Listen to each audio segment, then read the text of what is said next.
ولقد آتينا لقمان الحكمة أن اشكر لله ومن يشكر فإنما يشكر لنفسه ومن كفر فإن الله غني حميد. وإذ قال لقمان لابنه وهو يعظه يا بني لا تشرك بالله إن الشرك لظلم عظيم.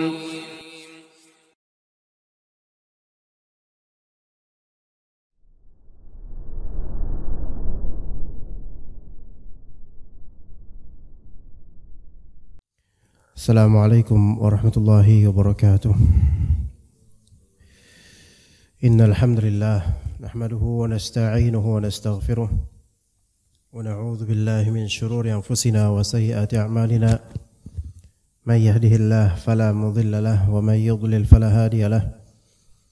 أشهد أن لا إله إلا الله وحده لا شريك له وأشهد أن محمدا عبده ورسوله لا نبي بعده. يا أيها الذين آمنوا اتقوا الله حق تقاته ولا تموتن إلا وأنتم مسلمون. يا أيها الناس اتقوا ربكم الذي خلقكم من نفس واحدة وخلق منها زوجها وبث منهما رجالا كثيرا ونساء واتقوا الله الذي تساءلون به والأرحام إن الله كان عليكم رقيبا. يا أيها الذين آمنوا اتقوا الله وقولوا قولا سديدا يصلح لكم أعمالكم ويغفر لكم ذنوبكم ومن يطع الله ورسوله فقد فاز فوزا عظيما. فإن أصدق الحديث كتاب الله وخير الهدي هدي محمد صلى الله عليه وسلم وشر الأمور محدثاتها وكل محدثة بدعة وكل بدعة ضلالة وكل ضلالة في النار. Amma ba'd. Para ummahat sekalian rahimani wa rahimakumullah, dan siapapun yang hadir di majelis ilmu kali ini, kita insyaallah akan membahas tentang keadaan orang beriman bersama dengan ujian, atau dengan judul yang ditemakan yaitu diuji karena dia peduli.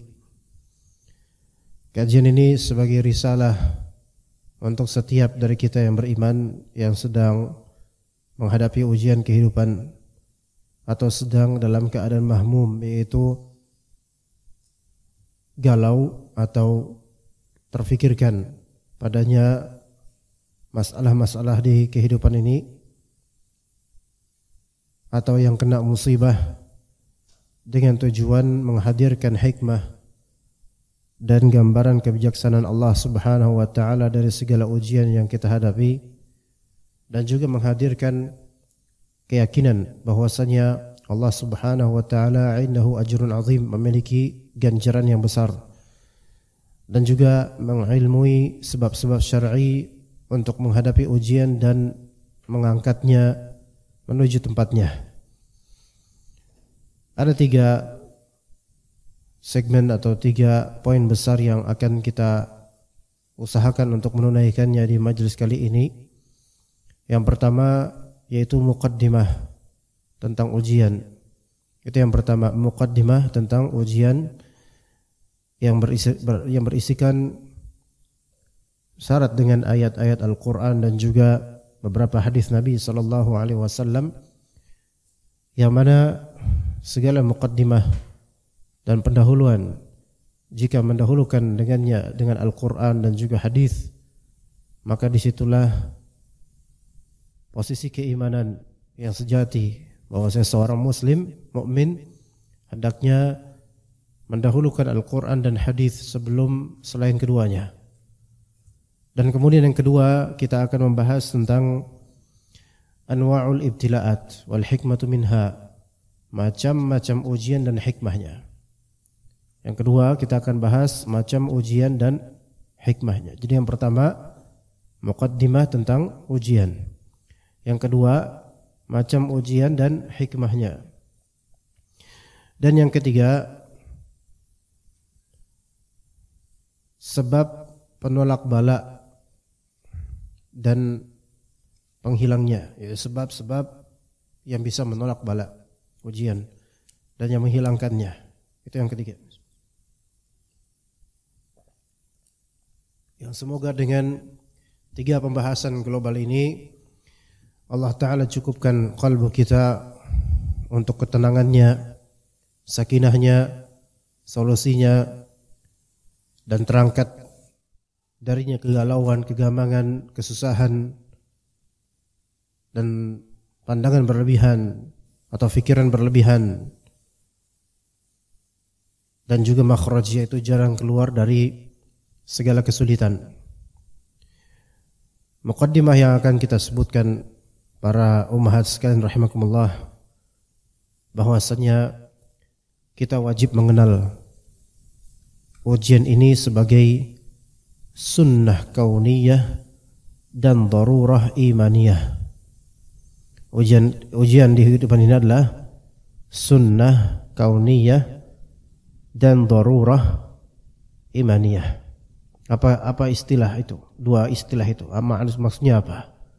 Yang pertama sunnah kauniyah, yaitu sunnatullah yang berlaku pada semesta. Sunnatullah yang berlaku pada semesta, yang pasti terwujud apalagi terhadap orang beriman. Untuk seluruh muslim, untuk seluruh insan, ujian itu akan berlaku. Lebih-lebih jika insan tersebut mengklaim akan keimanan, maka lebih diperlakukan lagi. Dan yang kedua, darurah imaniyah. Darurah imaniyah itu adalah hal yang bersifat darurat untuk keimanan. Darurat untuk keimanan. Jadi sifat pertama ujian adalah sunnah kauniyah, yaitu sunnatullah atas semesta. Dan yang kedua, dia sebagai darurah imaniyah, yaitu hal yang darurat untuk keimanan. Apa maksudnya? Untuk seseorang bisa beriman, dia harus diuji. Untuk seseorang bisa teguh dengan keimanannya, dia harus membuktikan dengan adanya ujian. Maka semakin diuji, kemudian sabar, maka semakin tinggilah imannya. Makanya ini darurat. Darurat, emergensi. Karena ketika seseorang mengklaim dirinya beriman atau berusaha meniti jalur iman, maka suatu darurat dia akan diuji. Suatu darurat dia akan diuji. Sehingga itu suatu keniscayaan untuk pembuktian akan keimanannya. Jadi ujian adalah sunnatullah dan ujian adalah darurah imaniyah. Seseorang ketika beriman dan tidak diberikan ujian, maka dia akan lemah imannya. Sebagaimana manusia ketika sekarang tidak sekolah, yang mana sekolah itu pasti ada ujian, dan itu darurat. Ketika bersekolah namun tidak ada ujian, akhir semester, atau dulu mungkin di zaman kita catur bulan, cawu pertama, cawu kedua, cawu ketiga, atau ujian akhir, ujian kelulusan. Ujian-ujian itu semua bersifat darurat untuk membuktikan keteguhan ilmu, kemapanannya atau kepemilikannya pada para murid. Maka testing itu keniscayaan dan darurat. Sekarang bayangkan kalau misalnya sekolah atau kuliah tidak ada ujian, maka apa hasilnya? Adapun kajian-kajian dan menuntut ilmu seperti kajian lepas seperti ini, maka testingnya bukan di majelis, melainkan testingnya adalah setelah kita semua sudah selesai bermajelis, kembali ke kehidupan masing-masing, maka disitulah ujian, diuji di situ. Allah Subhanahu wa taala berfirman di surat Al-Ankabut ayat 2 dan 3. Ahasiban nas ayyutraku ayyaqulu amanna wa hum la yuftanun. Apakah orang-orang menyangka mereka itu dibiarkan begitu saja mengatakan kami beriman, kemudian tidak diuji. Walaqad fatanna alladhina min qablihim falya'lamanna Allahu alladhina shadaqu wa la ya'lamanna al-kadhibin. Kami telah memberikan ujian pada orang-orang sebelum mereka sehingga Allah Subhanahu wa taala betul-betul mengetahui siapa yang jujur dalam menyatakan iman dan siapa yang berdusta dalam menyatakan iman. Juga di surat Al-Mulk ayat kedua, Alladzi khalaqal mauta wal hayata liyabluwakum ayyukum ahsanu amala. Dialah Allah Ta'ala yang menciptakan kematian dan kehidupan dengan tujuan memberikan kepada kalian ujian siapa di antara kalian yang paling bagus amalannya.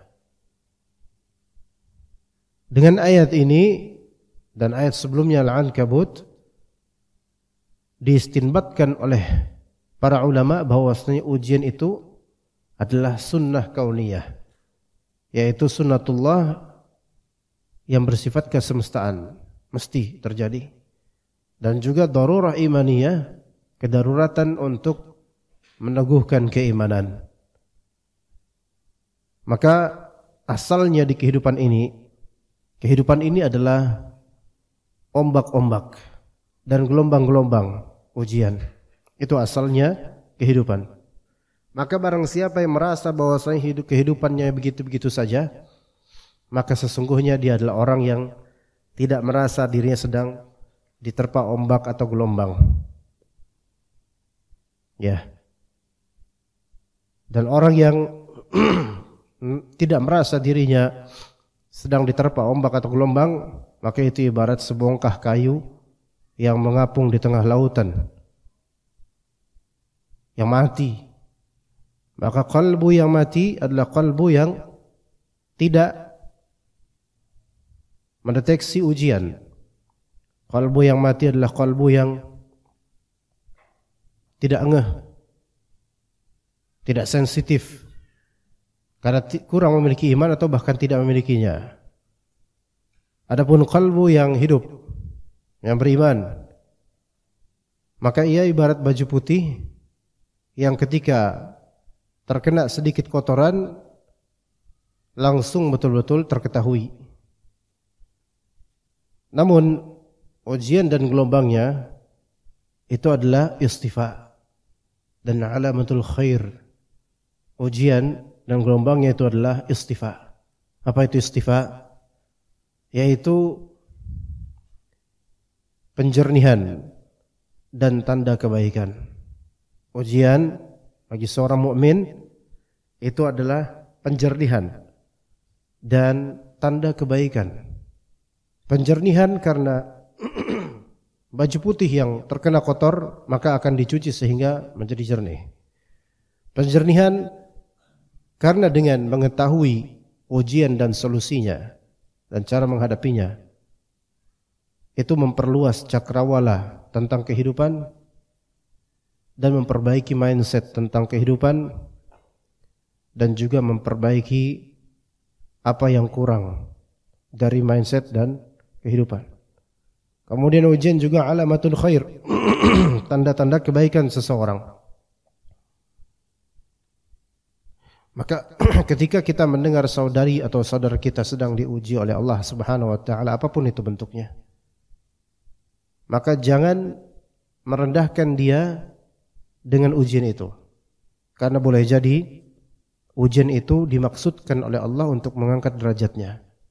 Ya, jadi ketika kita melihat seseorang, baik saudara, saudari atau yang kita kenal, seorang muslim, dia sedang di tengah arus ujian, maka janganlah kita menganggap bahwasanya orang ini sedang dihinakan oleh Allah, kecuali jika orang ini diuji oleh Allah dan dia KO dengan ujian itu, dan dia justru melakukan hal yang munkar dengan ujian itu, maka justru ini merendahkan posisinya. Adapun kalau kita melihat saudara atau saudari kita sedang Allah Ta'ala berikan gelombang ujian yang dahsyat, yang bertabrakan satu sama lain dari keadaan demi keadaan, dan dia tetap bersabar dengannya, maka kita tidak boleh merendahkannya. Bahkan mungkin kita iri dengannya karena dia masih tetap teguh, bersabar dan istiqamah, kendati pun ujiannya begitu melimpah. Begitu. Sebagaimana kita ketika di tengah ujian, pasti kita tidak mau dilecehkan, diperbincangkan, dituding macam-macam, dan dianggap dihinakan. Melainkan kita menginginkan rekan kita atau saudara kita husnudzon kepada Allah, kemudian husnudzon kepada kita, bahwasanya ini semua ujian yang dimaksudkan darinya adalah kebaikan dari Allah dan juga penjernihan qalbu. Kata Nabi sallallahu alaihi wasallam, "Ajaban li amril mu'min, inna amrahu kullahu lahu khair, wa laysa dzalika li ahadin illa lil mu'min." Sungguh ajaib perkara seorang mukmin, urusannya itu semuanya baik, dan tidak ada yang seperti itu kecuali orang mukmin saja. Bagaimana manhajnya? Manhajnya adalah in asabathu sarra syakar fakana khairan lah. Jika ditimpa kesenangan, kemudahan, maka dia bersyukur dan itu baik buat dia. Wa in asabathu dharra sabar, dan jika ditimpa madarat dia bersabar, fakana khairan lah, dan itu kebaikan buat dia. Dan dalam Sahih Al-Bukhari dengan sanadnya dari Abu Hurairah radhiyallahu anhu, Rasulullah sallallahu alaihi wasallam bersabda, "Man yuridillahu bihi khaira nusib minhu atau yusib minhu." Siapa yang Allah inginkan padanya kebaikan, maka Allah timpakan musibah buat dia. Allah timpakan musibah buat dia. Siapa yang Allah Ta'ala inginkan padanya kebaikan, Allah timpakan musibah buat dia. Taib. Apakah di sini mutlak segala musibah atau ada syaratnya?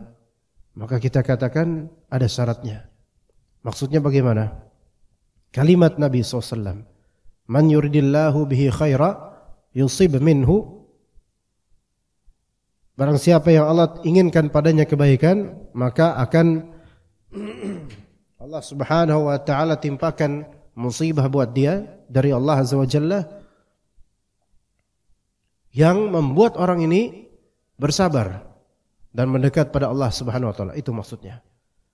Adapun musibah secara mutlak pada semua orang itu belum tentu kebaikan dari Allah, karena bisa dilihat kebaikan tersebut, bisa dilihat di apa? Bisa dilihat di bagaimana orang itu bersabar atau tidak. Bersabar atau tidak. Ya. Dan dalam hadis lain ada hal yang, ada lafal yang serupa dan sepertinya ini ada kaitan. Kata Nabi SAW, "Man yuridillahu bihi khaira yufaqihu fid din." Barang siapa yang Allah Subhanahu wa Ta'ala inginkan pada kebaikan, maka Allah akan jadikan dia faham akan agama Allah Azza wa Jalla. Kalimat yang serupa. Namun yang pertama kan tadi tentang musibah, yang kedua tentang ilmu. Dan bisa dikatakan bahwasanya di antara yang menetralisir musibah ada ilmu syar'i dan amal saleh. Karena amal itu konsekuensi dan buah dari ilmu. Di antara yang menjadikan seseorang tetap teguh dengan musibah dan ujian, tetap teguh dengan keimanan dengan ada ujian adalah ilmu syar'i. Ini diedisi Pak, ini mungkin terlalu dekat jadi Bapak-bapak sungkan atau gimana? Apa karena sudah disediakan oleh masjid? Ya, jazakallah khair. Antum di situ ana terima kasih banget karena rata-rata di sebelah sini. Kubunya lebih ke sini. Dua hadis tadi ya ummahat dan para abah sekalian rahimakumullah. Hadis pertama, "Man yuridillahu bihi khaira yusib minhu." Barang siapa yang Allah inginkan pada kebaikan, maka Allah timpakan musibah buat dia. Itu yang pertama. Hadis yang kedua, "Man yuridillahu bihi khaira yufaqihu fid din." Barang siapa yang Allah Ta'ala inginkan padanya kebaikan, maka Allah akan jadikan ia paham agama, ilmu. Dan kenyataannya memang begitu. kalau misalnya Anda terkena musibah, kemudian Anda segera menuntut ilmu syar'i untuk menetralisir musibah tersebut, maka berarti ini menunjukkan Allah Subhanahu wa taala peduli sama Anda, sayang dan menginginkan kebaikan serta meninggikan derajat. Itu tanda-tandanya. Adapun jika Anda terkena musibah, ujian, kemudian Anda tidak mendekat pada Allah, tidak pula Anda bergegas menuntut ilmu syar'i untuk menghadapi musibah tersebut, ini menunjukkan ini musibah bukan sekadar musibah, melainkan ini boleh jadi memang penelantaran Allah Subhanahu wa taala terhadap diri Anda.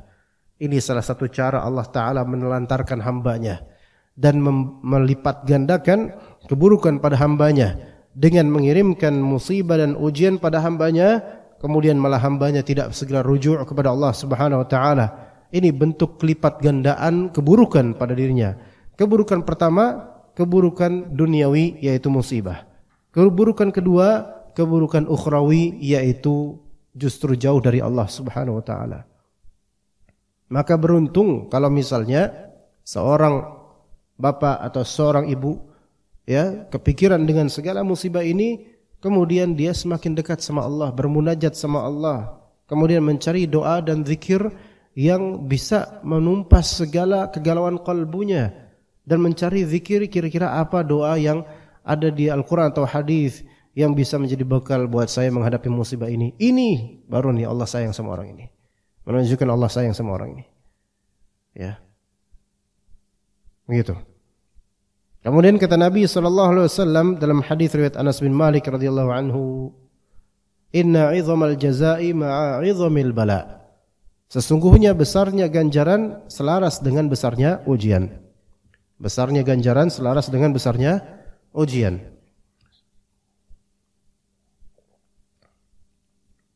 Kalimat ini bisa menjadi penghangat dan balsam qalbu bagi yang sedang diuji oleh Allah. Karena janji dari Rasulullah SAW, besarnya ujian selaras dengan besarnya ganjaran selaras dengan besarnya ujian. Kalau misalnya dia mengalami ujian yang sangat besar, maka tolong patrikan padanya bahwasanya ini ada buah pahala yang begitu besar selaras dengan besarnya ujian. Jadi enak kalbu itu. Jadi ketika ada tantangan ujian dan dia siap menghadapi itu karena melihat kenyataan di hadapan, yaitu di hari akhir, besarnya ganjaran. Dan inilah seorang mukmin. Dan inilah seorang mukmin, orang yang beriman, yakin pada Allah Subhanahu wa taala. Wa innallaha idza ahabba qauman ibtalahum. Dan sesungguhnya Allah taala jika mencintai suatu kaum, maka Allah taala akan menguji mereka, memberikan bala pada mereka. Lalu bagaimana sikapnya? Lihat, faman radiya falahur ridha wa man sakhita falahus sakhat. Barang siapa yang ridha, maka ridha Allah buat dia. Barang siapa yang murka, maka murka Allah buat dia. Ya. Ridha yang dimaksud di sini adalah dia menerima kenyataan dan takdir dari Allah Subhanahu wa taala. Tidak menggugat, tidak mempertanyakan Allah kenapa. Adapun murka yang dimaksud adalah dia murka kepada Allah, baru dapat murka dia. Tapi kalau maksud dari murka di sini adalah dia tidak suka dengan ujian itu, maka itu tidak apa-apa. Ya, beda antara sebatas tidak suka, enggak merasa nyaman dengan ujian, karena enggak suka, itu wajar, maklum, enggak dosa. Tetapi kalau misalnya tidak suka di sini, yaitu tidak terima, kenapa Allah perlakukan saya begini? Maka itu mendapatkan sakhat, yaitu murka Allah Subhanahu wa taala. Ya, begitu. Di sini duduk situ ya. Kemudian lihatlah bagaimana keadaan orang-orang yang ketika di dunia banyak diuji di hari kiamat. Di dunia banyak diuji. Bagaimana keadaan mereka di hari kiamat ketika Allah Subhanahu wa taala berikan kepada mereka banyak dari bagian-bagian akhirat yang baik, dan diangkat derajatnya, dihapus kesalahan dan dosanya, diagungkan dan dilipat gandakan ganjaran dan kebaikan di akhirat sana. Dari Jabir bin Abdullah radhiyallahu anhu, beliau berkata, Rasulullah sallallahu alaihi wasallam bersabda, "Yawaddu ahlul afiyati yaumal qiyamati hina yu'ta ahlul bala'i ats-tsawab law anna juludahum kanat quridat fid dunya bil maqarid." Hadis riwayat At-Tirmidzi. Apa bagaimana maknanya? Ahlul afiyah, orang-orang yang ketika dunia itu mendapatkan afiyah. Mendapatkan afiyah itu mendapatkan ketenangan hidup, keselamatan, sehat walafiat, kan sehat dan selamat, hidupnya enak gitu loh. Ahlul afiyah, semua ada apa-apa enak gitu. Ketika di hari kiamat, mereka adalah orang-orang yang berandai-andai. Ya, ketika mereka melihat orang-orang yang dulu di dunia itu sering diberikan ujian, dilihat ganjaran pahalanya.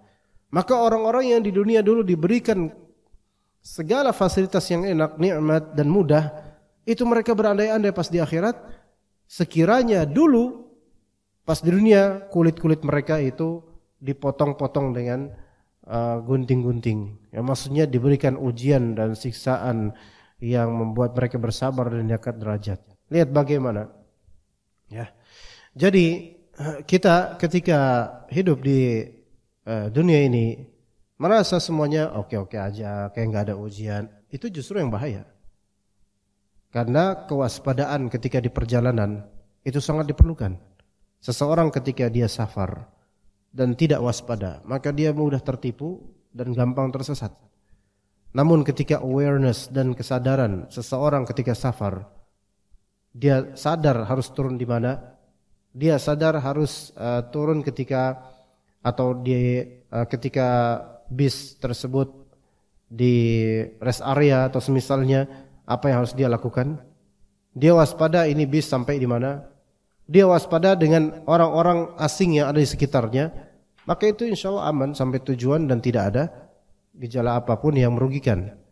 Nah, di perjalanan dan safar ke dunia ini, perjalanan di lembaran-lembaran kehidupan ini yang sudah termaktub di Lauh Mahfuz, jika kesadaran dan pengawasan ini hilang atau kewaspadaan ini hilang, maka sangat khawatir dan rentan dengan kesesatan dan kehilangan. Ya, maka hati-hati ahlul afiyah. Ya. Orang yang apa-apa dimudahkan.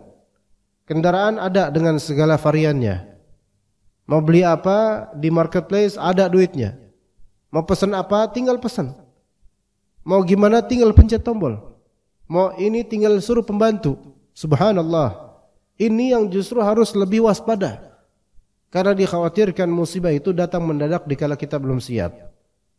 Ketika tidak punya persiapan, tiba-tiba ada ujian, di situ kekagetan, ketercekatan, dan mungkin overthinking, kemudian apa yang harus saya lakukan, sebaiknya saya menghentikan kehidupan ini.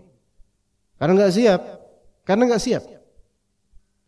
Makanya ketika kita lagi lowong, lagi nikmat, lagi sehat, memiliki harta banyak, hendaklah kita sering-sering melihat ke bawah. Melihat ke orang yang dalam keadaan miskin, papa dan membutuhkan. Karena dengan itu kita sadar bahwasanya kehidupan manusia itu beragam. Dan bahwasanya kita selama ini merasa aman padahal mara bahaya dan kematian itu mengintai. Boleh jadi kita merasa kayak tenang-tenang aja dan tidak waspada dan merasa bahwa ujian itu tidak akan datang. Padahal justru itu yang bahaya. Dan orang-orang yang mengalami atau sedang mengalami ujian, tingkat kewaspadaannya lebih tinggi. Sehingga justru yang seperti ini lebih aman dan memiliki tindakan preventif agar tidak mendapatkan ujian lebih atau musibah yang lebih. Kemudian ummahat sekalian, para abad dan ummahat sekalian rahimakumullah, hikmah ujian. Ini yang pembahasan kedua insyaallah, hikmah ujian. Ya nanti insyaallah ada tanya jawab. Kita insyaallah sampai jam 11. Ummahat jika ada pertanyaan, Bapak ikhwan juga ya. Apapun bidangnya, selama itu bidang ilmu syar'i, ya tafadhal. Bebas insyaallah. Hikmah ujian. Ya, apa hikmah ujian itu apa saja? Ya, atau macam ujian dan hikmahnya, ya. Poin pertama dari pembahasan kedua ini, ikhwan dan akhwat. Al-ibtila taratan yakunu litakfiri dzunub was-sayyi'at. Ini mindset. Jadi yang kedua ini pembahasan tentang mindset supaya kita tahu macam ujian dan hikmahnya. Itu mindset dulu. Tanamkan mindset. Ujian kadang-kadang tujuannya untuk menggugurkan dosa. Ujian kadang-kadang tujuannya untuk menggugurkan dosa. Iya.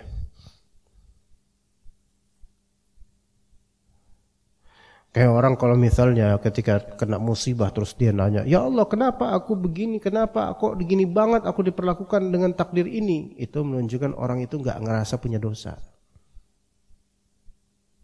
Ya. Enggak ngerasa pernah berbuat zalim. Ya, dan itu bahaya itu.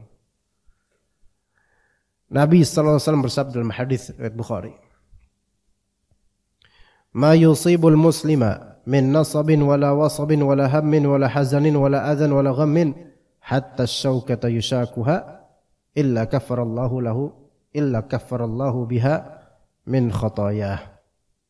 Tidaklah seorang muslim terkena keletihan, capek, kegalauan, kesedihan dan rintangan atau penyakit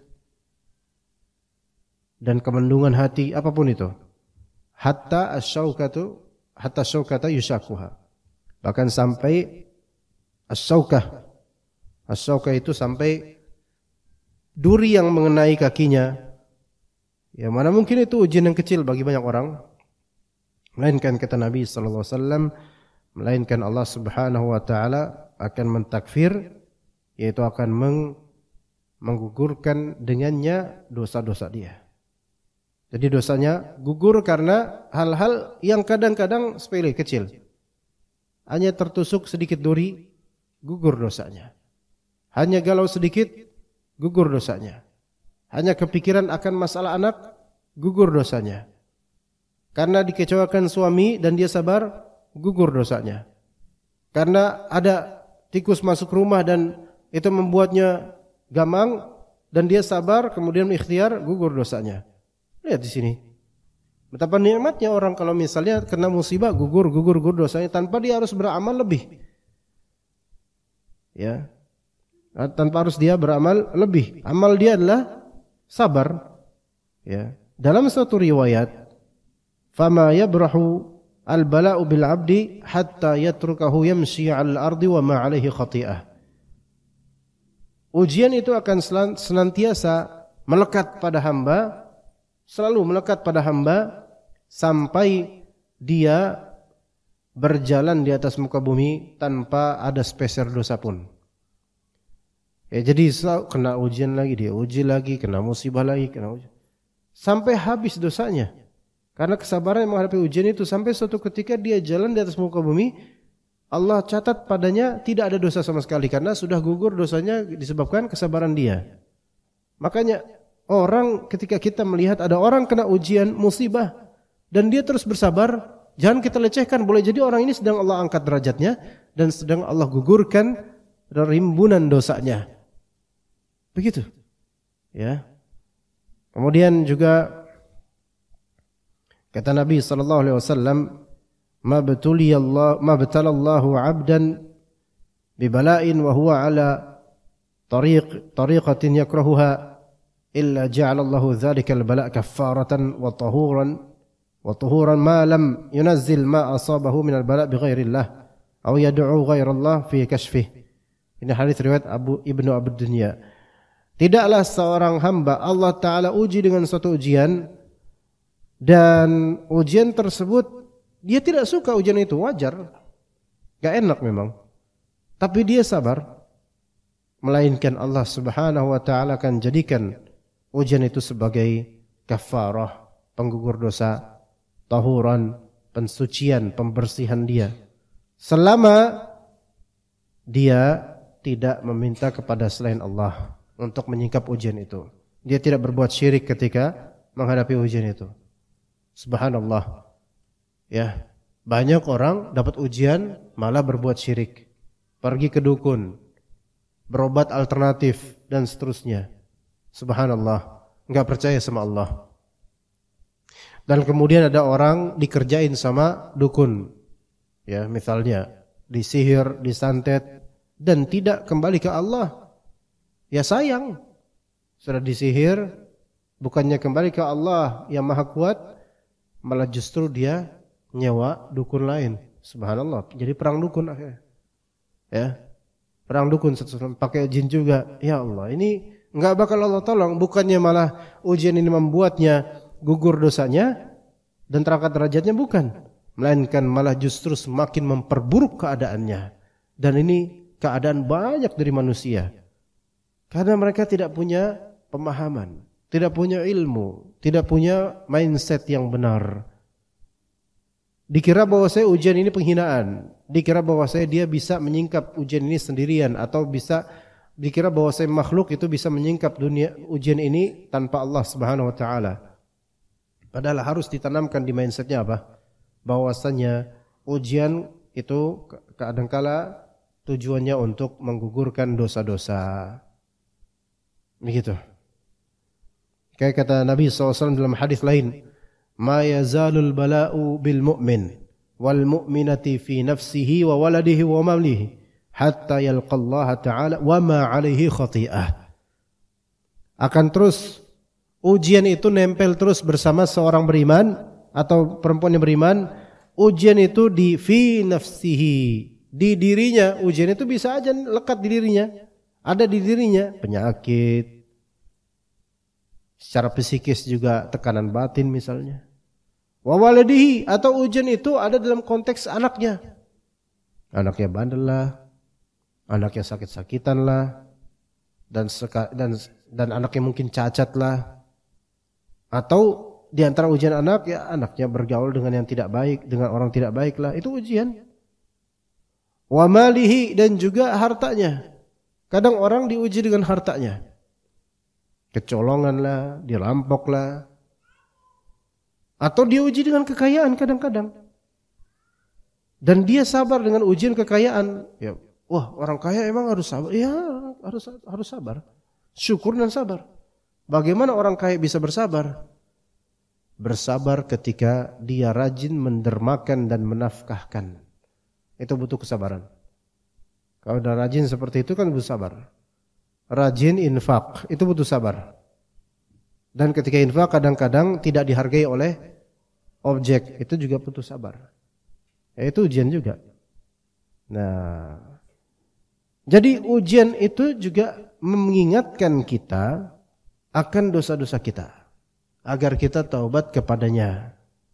Ujian itu diantara tujuannya adalah mengingatkan kita akan dosa-dosa kita agar bertaubat padanya. Di surat An-Nisa ayat 79.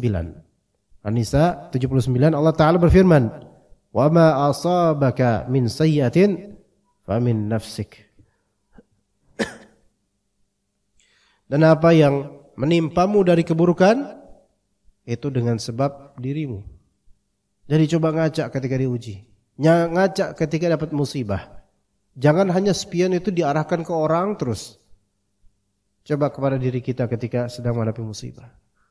Ada sebagian dari orang ketika terkena musibah langsung bergegas untuk mencari kambing hitam di pihak lain dan menyalahkan pihak yang enggak bersalah, padahal diri yang bersalah. Hanya karena gengsi tidak mau mengakui kesalahan, atau karena sombong merasa dirinya suci, atau emang karena tertutup kalbunya saking kerasnya dia, akhirnya enggak mau melihat adanya kesalahan pada dirinya menjadi penyebab dia terkena musibah ini. Dan kemudian mengkiblatkan musibah itu, mencorongkan pada penyebab, yaitu orang lain. Ini gara-gara dia nih, ini gara-gara kamu nih. Subhanallah. Betapa banyak yang pencari kambing hitam, padahal hitamnya itu ada pada dirinya sendiri. Tapi dia nyari kambing yang hitam. Padahal agak susah sekarang nyari kambing yang hitam. Begitu. Juga di surat Asy-Syura ayat 30. Wa ma asabakum min musibah fabima kasabat aydikum wa ya'fu an katsir. Dan apa yang menimpa kalian dari musibah itu sebabnya adalah ulah tangan kalian sendiri. Sementara itu Allah Ta'ala memaafkan hal yang banyak gitu loh. Ya. Jadi kalau dibandingkan dengan dosa kita, lebih banyak dosa kita daripada musibahnya. Karena kalau seluruh dosa kita langsung Allah Subhanahu wa taala sambut dosa kita dengan musibah yang Allah berikan, wah kita enggak bakal cukup waktunya untuk menghadapi musibah. Oh lagi kena musibah juga kita berdosa kok. Ya kan? Jadi sebenarnya kalau kita lihat, saya lagi kena dapat ujian, dapat musibah nih. Ketahuilah bahwasanya dosa kita lebih banyak lagi daripada kuantiti musibah itu. Karena Allah Ta'ala memaafkan dosa kita lebih banyak daripada Allah Ta'ala timpalkan musibah gara-gara dosa kita. Ya. Dan juga mindset yang harus diperhatikan berkaitan dengan musibah dan dosa. Bahwasanya musibah atau ujian adalah fursah, kesempatan untuk bertaubat sebelum menghadapi hari besar, yaitu hari kiamat. Di surat As-Sajdah ayat 21. Kata Allah Subhanahu wa taala, "Wa lanudhiqannahum minal 'adzabil adna dunal 'adzabil akbari la'allahum yarji'un." Kami buat mereka itu ngerasain azab yang lebih ringan, azab yang paling ringan. Bukan azab yang paling besar yaitu kiamat, yaitu neraka, supaya mereka rujuk kembali taubat pada Allah. Ya. Jadi Allah buat manusia itu ngerasain azab di dunia dulu. Barangkali dengan itu dia akan rujuk kepada Allah dan taubat, supaya tidak merasakan azab al-akbar, yaitu azab di hari kiamat, yaitu di neraka. Begitulah ayat-ayat, ya. Ketika kita melihat musibah-musibah dunia menimpa kita, menerpa kita dan menghantam kita sekeras apapun itu, ketahuilah bahwasanya musibah akhirat itu jauh lebih buruk. Maka kalau pikiran kita itu mencorong ke akhirat, kita akan dapatkan segala musibah dunia ini itu ringan. Ringan, jauh lebih ringan jika dibandingkan dengan musibah akhirat. Dan kita harus bersiap-siap menuju akhirat nanti dengan berbekal sabar terhadap musibah dunia. Siapa yang bertahan dan kuat dengan musibah dunia, maka semoga Allah Subhanahu wa taala kuatkan di musibah akhirat, karena orang ini sudah terlatih dengan keimanannya. Namun barang siapa yang tidak kuat dengan musibah dunia, seolah-olah ketika dia diberi ujian dan musibah dunia, seolah-olah dia kena azab akhirat, maka orang ini apalagi nanti ketika dia menghadapi musibah akhirat yang mana itu betul-betul akan menghancurkan dan membinasakannya. Enggak akan kuat, dan memang tidak akan ada seorang pun yang kuat menghadapi musibah dan azab akhirat. Tidak ada seorang pun yang kuat menghadapi musibah dan azab akhirat. Maka kadang Allah Ta'ala inginkan biarkan dia orang ini terkena musibah dunia terlebih dahulu, agar nanti di akhirat dia tidak terkena lagi musibah. Itulah mengapa diuji, karena dia peduli. Diuji karena Allah Ta'ala peduli. Kemudian mindset yang kedua dan hikmah yang kedua. Kadang ujian itu untuk mengangkat derajat dan menambah hasanat. Ini mindset yang kedua. Kalau mindset yang pertama tadi apa? Kadang ujian itu untuk menggugurkan dosa-dosa. Yang kedua, kadang ujian itu memang tujuannya untuk mengangkat derajat dan menambah hasanat. Hasanat itu kebaikan. Ya. Dari mengangkat derajat yaitu posisi di surga. Mengangkat derajat yaitu posisi di dekat Allah Subhanahu wa taala, semakin dekat sama Allah. Manusia itu semakin dekat sama Allah berarti semakin tinggi derajatnya. Ya. Dan penambahan pahala, hasanat. Sebagaimana hadis tadi, yaitu dan yang semisalnya kata Nabi sallallahu alaihi wasallam dalam hadis sahih Muslim, "Ma yusibul mu'mina min syaukatin fama fawqaha illa rafa'ahu Allahu biha darajah aw hatta anhu biha khati'ah." Tidaklah ada yang menimpa Tidaklah ada yang mengenai seorang mukmin walaupun cuman apa? Duri. Dan apa yang fauqaha, fauq di sini artinya atasnya duri, tetapi maksudnya adalah yang tingkat kecilnya itu lebih tinggi daripada duri. Lebih kecil daripada duri. Ya. Melainkan Allah Subhanahu wa taala angkat derajat buat dia atau Allah taala hapus dosa-dosanya. Ya. Coba pas lagi naik motor, tiba-tiba bocor bannya. Bukan tubles lagi. Coba coba duk. Bunyi bannya tuh. Udah nggak bisa jalan. Mantap nggak? Insya Allah mantap. Nah kemudian udah gitu jalan malam-malam lagi. Udah gitu di desa. Dan lihat di samping-samping sawah. Apa? Give up, menyerah. Udahlah saya nyerah akan kehidupan ini gitu. Mati kemudian. Subhanallah. Ini kan susah kayak gini. Udahlah saya mati aja lah, ban aja udah gak ngedukung saya katanya gitu. Harus sabar kan? Harus sabar. Terus dibawa aja motor sampai nemu bengkel, tutup bengkelnya. Apa solusinya? Udah gak usah dipikirin ibu-ibu, udah. Contoh ini gak usah dipikirin, saya aja mikirinnya juga susah. Kesian nih orang. Padahal saya sendiri yang bikin contoh. Ya. Tapi coba kalau terjadi kayak gitu ya udah sabar, bismillah. Allah akan tolong. Allah akan tolong. Pasti Allah tolong. Manusia itu ketika dekat sama Allah, ketika Allah berikan padanya musibah, enggak mungkin Allah diamin. Enggak mungkin. Enggak mungkin Allah telantarin. Itu yang harus betul-betul pastikan. Anda ketika meniti manhaj salaf, berilmu menuntut ilmu, enggak mungkin Allah enggak tolong Anda ketika Anda menggunakan ilmu selagi dapat musibah. Enggak mungkin.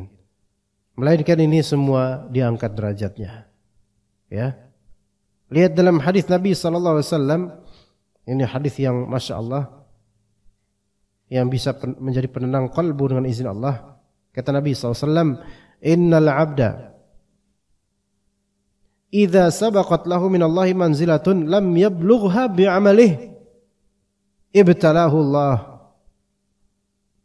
Jika seorang hamba itu sudah memang dituliskan untuk dia, digariskan untuk dia tempat yang tinggi di surga. Kan Allah sudah tahu siapa-siapa yang masuk surga, siapa-siapa yang masuk neraka. Kan Allah sudah tahu derajat orang ini ke neraka derajat mana dan derajat orang ini ke surga derajat mana. Allah tahu semua persis, dan pasti akan terjadi. Namun Allah Ta'ala melihat orang ini dapat nanti di surga derajat yang tinggi, yang mana derajat tersebut kalau dilihat ke bagaimana orang ini sekarang, amalnya bagaimana? Amalnya gak nyampe derajat itu. Amalnya amal biasa aja, gak nyampe derajat itu. Tapi orang ini memang Allah sayangi dan akan Allah beri derajat yang tinggi. Dan sudah termaktub di lauh mahfuz orang ini dapat derajat yang tinggi. Tapi kalau direfleksikan di amalan orang ini, amalan-amalan standar. Maka apa yang Allah perlakukan untuk dia? Supaya fulfill his achievement gitu. Supaya sampai ke tujuannya, supaya sampai derajat ini. Maka ibtalahullahu fi jasadihi au fi malihi au fi waladihi. Maka Allah Ta'ala akan uji dia di jasadnya, entah penyakit, ya, atau di hartanya, entah kemiskinan, au fi waladihi, atau di anaknya. Ujian anak itu luar biasa. Bukan hanya ujian moral saja, ujian material juga. Anak banyak, SPP banyak. SPP banyak, bisa-bisa anak sedikit. Ada enggak orang anak sedikit, SPP-nya banyak legit? Ada, tergantung sekolahnya. Ujian. Terus habis itu praktikum, bayar lagi. Kemudian tiap tahun ada daftar ulang, bayar lagi. Uang pangkal pas mau masuk, bahkan baru daftar aja udah bayar uang pangkal, itu ada lagi. Dan belum tentu terima misalnya. Uang daftar ya. Uang pangkal, uang daftar. Uang pangkal itu setelah diterima atau sebelum diterima? Oh setelah ya, kalau sebelum itu berarti zalim dong ya. Pendaftaran kan juga besar itu, pendaftaran. Ada pertanyaan itu. Mau pendaftaran berjuta-juta. Ya. Nyantrein anak kan sekarang ke pesantren sunnah yang besar itu harus punya mobil atau harus sewa mobil, Pak. Ya. Dan itu membutuhkan biaya yang besar. Yang mana kalau kita ngeluh di media sosial berarti kita seperti melucuti iman kita kepada Allah. Enggak sabar. Enggak. Ada aja dia al-irsyad, lulus dulu. Lulus dia al-irsyad. Ketika di zaman kami dulu akhir 90-an itu masih belum seberapa banyak dibandingkan sekarang, jauh sekarang Masya Allah.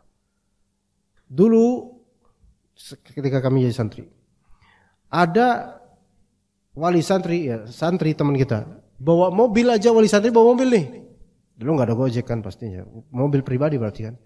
Ya ditaruh aja Bu, nanti insya Allah bakal dipungut oleh pihak yang berkewajiban ya, pihak yang berwajib ya. Itu dulu ada santri yang wali santri bawa mobil, maksudnya ngunjungin santri bawa mobil, itu ibunya atau bapaknya, itu kita langsung minta traktiran besoknya. Orang kaya ini. Dan memang hanya yang kaya banget yang bawa mobil kita gitu. Bukan berarti sisanya tuh santri miskin semua, bukan juga gitu. Cuman zaman itu emang punya mobil itu suatu prestige tersendiri. Ya kan? Kalau sekarang pas Ana lihat, pas waktu ngedaftarin adik yang paling bawah, terus juga karena juga ada adik Ana juga ada yang menjadi ustadz di sana. Itu ngeliat pendaftaran itu semua pakai mobil. Wali santri, calon santri, walinya calon santri. Semua pakai mobil. Enggak ada yang jalan kaki gitu, apalagi nyeker, enggak ada. Semua pakai mobil. Iya. Masya Allah. Ya. Beda jauh, sampai parkiran penuh. Kemudian wali santri itu banyak yang, padahal ini baru mendaftarkan loh. Banyak yang nginep di hotel atau sewa rumah atau sewa ini, sehingga banyak perumahan-perumahan kecil yang disewakan biasanya buat wali santri yang mau nginep di situ. Subhanallah, jauh beda dengan keadaan dahulu kala. Ya. Ujiannya masing-masing ada. Dulu ujian apa? Ketidakmampuan untuk mengunjungi anak.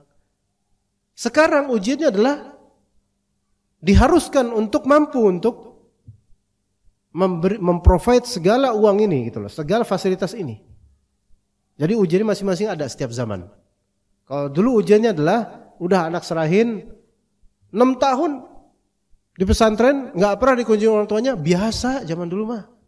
Kalau sekarang anak-anak sekarang, jangankan 6 tahun, 1 tahun nggak dikunjungi orang tuanya, udah kayak yatim piatu. Iya, mentalnya beda. Ya, dulu nggak 5 tahun, 3 tahun aja nggak dikunjungi orang tuanya, biasa teman-teman. Abi Umi Antum masih ada nggak gitu? Masih. Nggak ngunjungin? Oh enggak, sama dong. Itu dulu kayak gitu. Oh sekarang udah dianggap anak yatim sekarang. Abi Umi Antum masih ada nggak? Ada. Bohong, tuh nggak pernah kemari. Pengen tahu mobil kayak gimana? Kayak gitu. Ya. Beda, mentalnya juga beda. Dan untuk bisa ke pesantren, nyewa mobil atau punya, itu kan butuh bensin, butuh ini, butuh itu.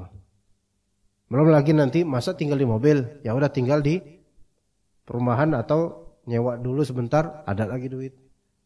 Biaya daftar ada lagi, biaya ini keluar lagi, belum makan, anaknya supaya senang pengen ke pesantren, makan yang enak-enak, cari restoran dan seterusnya.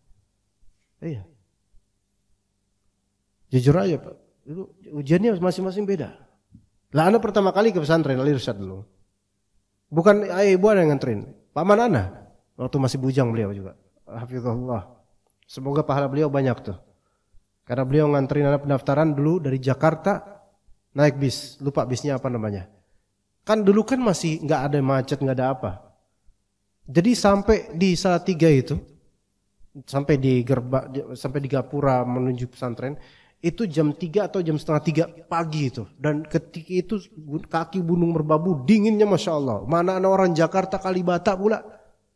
Kan biasa panas-panasan, panas Jakarta dulu masih mending. Nah, ketemu dengan saat 3 kayak gitu, itu dinginnya luar biasa. Pantas disuruh pakai jaket. Itu di hari di first night itu, malam pertama itu. Jam setengah 3 atau jam 3-an kita jalan, ada teman anak. Itu udah ketemu 2 setan. Udah digituin tuh. Satu anak jalan. Lagi jalan gelap-gelap. Ini kan tanaman, ada rumah orang. Tiba-tiba ada nenek-nenek di sini. Nenek-nenek ngeliatin ini. Bukan ibu-ibu, nenek-nenek. Nah, ngapain nih orang? Tapi anak, iya kayak nenek hampir gitu. Jadi dia nggak jelas gitu. Nggak jelas binti siapa, orang atau enggak. Tapi ini nenek-nenek. Dan itu di kegelapan. Dan itu jaraknya cuma 2 meter sini dong. Nih di sini nenek-nenek. Ini pertama kali loh Anda ngeliat setan kayak gitu. Sebelumnya di Jakarta nggak pernah ngeliat setan ini. Tantangannya gitu. Jalan kemudian. Nah, belok kiri ada gerbang ada satu.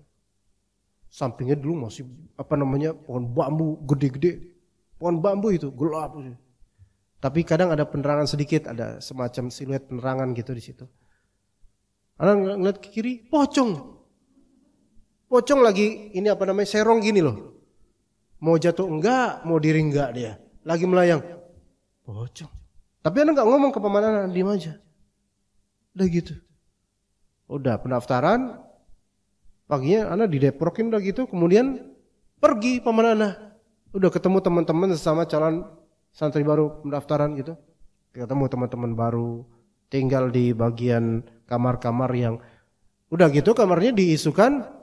Ini dulu, tahu nggak di samping kamar ini dulu di kuburan. Ada lagi nih, ya. Terus dibilang ini dari sana kan dulu sepi, tempat jin buang anak. Ada lagi. Subhanallah. Tapi alhamdulillah, ya semua baik-baik aja sampai akhirnya diterima 6 tahun kemudian dari sana. Itu semua ada ujiannya dulu, ya. Tapi ujian sekarang ada lagi, beda. Jadi segala fasilitas sehebat apapun tetap aja ada ujiannya. Maka kalau kita bilang saya pengen jadi orang kaya, tujuan antum apa jadi orang kaya? Antum gak bakal lepas dari ujian ketika jadi orang kaya. Tapi Anda juga, Anda cita-citanya jadi orang miskin. Nah ini beda nih, ini anti mainstream. Antum nyari ujian berarti, iya. Tapi gak bakal lepas dari ujian. Kaya, miskin, semua ada ujiannya. Iya. Makanya cita-cita itu jangan dunia. Menaikkan cita Anda pengen jadi orang kaya supaya lebih mempermudah diri Anda ke akhirat, ke surga Allah dengan banyak infak. Nah itu baru enak. Kalau cuman pengen jadi apa nak? Pengen jadi dokter, banyak ujiannya. Pengen jadi apa? Pengen jadi punya rumah gedongan, tingkat ada 3 kemudian. Ruko dong, bukan ruko. Rumah tingkat 3, mewah. Ujiannya banyak itu. Ujiannya banyak. Ya. Nah tapi ujian seperti yang tadi kita bilang bisa meningkatkan derajat. Ya. Maka Allah Ta'ala akan memberikan ujian di jasadnya. Kalau ini orang ini sudah tercatat di akhirat nanti dapat surga yang tinggi. Tapi amalnya kecil. Allah berikan musibah buat dia. Entah jasadnya, entah hartanya, entah anaknya. Daftarin anak sekolah susah, pesantren. Berapa berkat sekarang SPP? Ada yang 1,5 juta per bulan, 2 juta per bulan. Subhanallah. Apalagi bapaknya kemudian gaji UMR doang. Subhanallah. Tapi tetap bapaknya Bismillah, pokoknya anak saya harus jadi orang. Karena sebelumnya mungkin kebo, mungkin sebelumnya jadi orang. Biar insya Allah jadi saleh, saya nafkahin baik-baik. Bismillah. Itu ujiannya tuh. Tiap akhir bulan habis lagi duit. Terus mulai jualan. Istrinya yang ngebantuin supaya anaknya ini bisa belajar. Ternyata anaknya bandel. Berkasus, dapat surat pernyataan bahwasanya anak Anda gini. Subhanallah. Ada lagi ujiannya. Belum lagi ketika ada curhat di pesantren, dizalimin sama temennya. Ada temennya berkasus gini-gini. Wah, orang tua langsung mikirin macam-macam dah tuh. Apalagi orang tua zaman sekarang. Apalagi orang tua zaman sekarang yang dulu nggak punya pengalaman di pesantren. Itu lebih overthinking lagi tuh. Kalau orang tua zaman sekarang yang dulu juga punya pengalaman di pesantren, itu insya Allah, nah, kamu sabar aja, biarin. Kamu tersisa nggak apa-apa, sabar kamu situ. Bapak dulu juga kayak gitu. Makanya bapak jadi bapak. Kamu supaya jadi bapak kayak bapak ini maka antum harus sabar gitu. Itu insya Allah lebih mudah karena tahu pesantren itu gimana kesulitannya.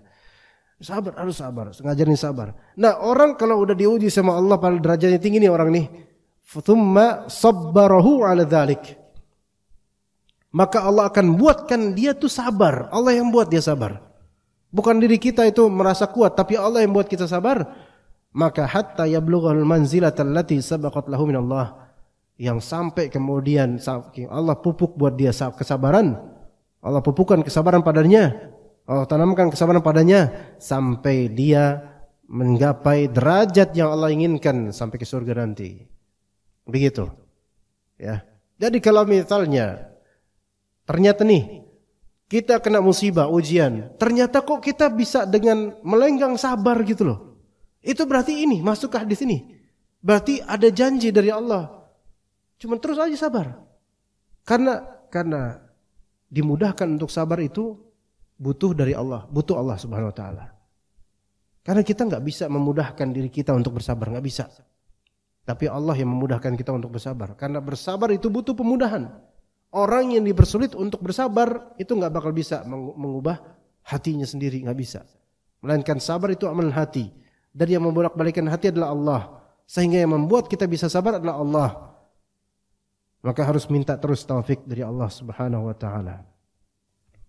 Kemudian mindset yang ketiga, hikmah yang ketiga. Ujian itu membersihkan kaum mukminin dan memisahkan kaum munafikin. Ujian itu membersihkan, mensucikan kaum mukminin dan memisahkan kaum munafikin. Karena orang munafik itu orang yang paling sulit bersabar. Orang munafik orang yang paling sulit bersabar di atas ketaatan, paling sulit. Orang yang paling sulit bersabar menghadapi ujian itu orang munafik. Makanya orang munafik itu rata-rata enggak mau ikut perang karena ujiannya besar. Enggak mau ikut perang karena ujiannya besar. Kata Allah di surat Muhammad alaihi wasallam di ayat 31. وَلَنَبْلُوَنَّكُمْ حَتَّى نَعْلَمَ الْمُجَاهِدِينَ مِنْكُمْ وَالصَّابِرِينَ وَنَبْلُوَ أَخْبَارَكُمْ. Kami pasti akan menguji kalian sampai kami mengetahui siapa-siapa yang mujahidin di antara kalian dan sabirin yang sabar. Dan juga di surat Al-Ankabut ayat 2 dan 3 yang tadi kita sebutkan, ya. Dan juga di Al-Ankabut di halaman keduanya, wala ya'lamannallahu alladhina amanu wala ya'lamannal munafiqin. Agar Allah Subhanahu wa taala mengetahui siapa yang beriman dan siapa yang munafik. Ya, begitu. Kata Al-Fudail bin Iyad rahimahullah, penting nih. An-nas madamu fi afiyatin masturun. Manusia selama masih baik-baik saja keadaannya, itu mereka tertutup keadaannya. Ya, maksudnya gimana? Orang-orang nih, manusia atau diri kita nih, lagi fine-fine aja, itu belum tersingkap hakikat sebenarnya. Paham di sini? Manusia itu ketika everything is okay, semuanya settled, enak gitu, itu keaslian karakter dia tuh belum keluar. Hakikat dirinya tuh belum keluar. Yang sejatinya pada dirinya belum terlihat. Kata Al-Fudail bin Iyad, fa idza nazala bihim bala saru ila haqaiqihim. Ketika ditimpa ujian, maka mereka akan berlari menuju keaslian mereka. Manusia itu baru terwujud keaslian hakikatnya ketika diuji. Adapun ketika enggak ada ujian, semua baik-baik aja, ya enggak masalah. Dan kalau kita interaksi sosial atau berkeluarga, itu begitu. Ini bapak-bapak sekalian, istri antum baru kelihatan sebenarnya bagaimana dia ketika keluarga kita sedang diuji. Ketika bahtera rumah tangga kita sedang diuji, di situ kelihatan bagaimana istri atau suami kita. Begitu. Seperti itu. Namun ketika semua keadaan baik-baik aja, uang ada ke istri minta apa kita kasih, itu semua baik-baik aja. Itu nggak tampak keasliannya, nggak tampak. Baru tampak kapan? Biasanya kalau pegawai, suaminya pegawai, baru tampak di tanggal 17 sampai 28 tuh baru tampak tuh. Nah, tuh keasliannya tuh. Ya. Gitu. Adapun tanggal 29, 30 sampai tanggal 10 bulan depan itu ya lagi senang. Relatif kayak gitu, ya. Enggak, ini kita membicarakan rumah tangga yang ada di daerah Uni Soviet, bukan ada di sini, enggak, ya. Yang di sini insyaallah masya Allah semuanya. Dan di masa gejolak, disitulah terlihat siapa yang sabar, siapa yang teriak. Ada kalanya kita punya orang, atau kita punya saudara, atau kita punya keluarga, atau kita punya istri atau anak yang suka bocor ketika kita lagi kesulitan. Di situ karakternya kelihatan. Namun ada kalanya kita punya istri, punya anak, atau punya keluarga yang ketika kita sama-sama lagi diuji, mereka merapat dan juga tetap bersabar. Di situ hakikatnya kelihatan. Jadi manusia baru tersingkap hakikatnya ketika diberi musibah dan ujian. Anda melihat di Instagram atau di tempat lain, Anda lupa, atau Facebook atau Instagram, itu ada seorang laki-laki, atau Anda nggak tahu itu akun laki-lakinya atau akun istri-istrinya. Itu istri 3. Selalu istri-istri itu selalu menampakkan akur, poligami nih, akur, mewah dan seterusnya. Apa-apa tuh nikmat. Apa lu ada? Anda bilang dalam hati, ini boleh jadi suatu saat akan hancur semua rumah tangga. Bukan ngedoain. Kenapa?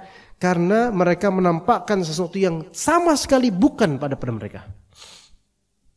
Paham gak maksudnya?